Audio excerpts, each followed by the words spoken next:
po sa bahay ni Kapitan, dito lang sa malapit. Tataanan po natin. Ay, ganun po. Sir, private property po ito, no? Ito ba? Apo. Sa akin kalamansi ito eh. Saging kalamansi po ito. Sa akin. Yung kahapon yung magsasaka dito, magkukuha siya sa ng damo. Opo. Eh nung kumuha siya,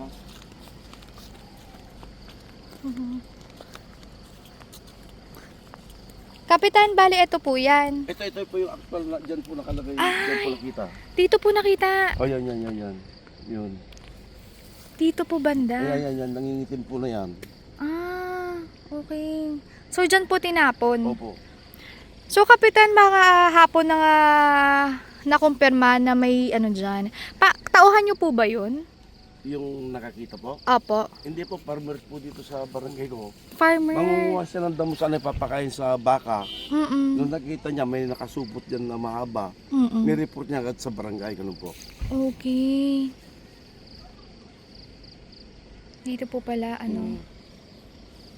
Pero ano po ito? Taniman nyo na po ito talaga.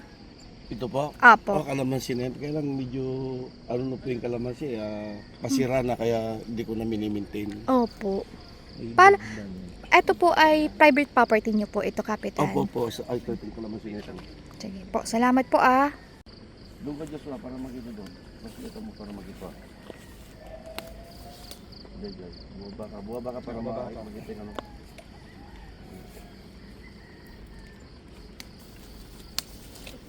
Daan.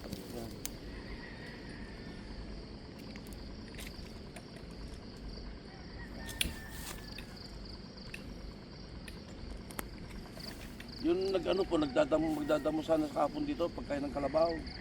Nakita niya may nakasupot po diyan ano. Akala niya parang basurang malaki. Opo, nireport namin kagad sa pulis kaya inimbestigahan po nila kagad.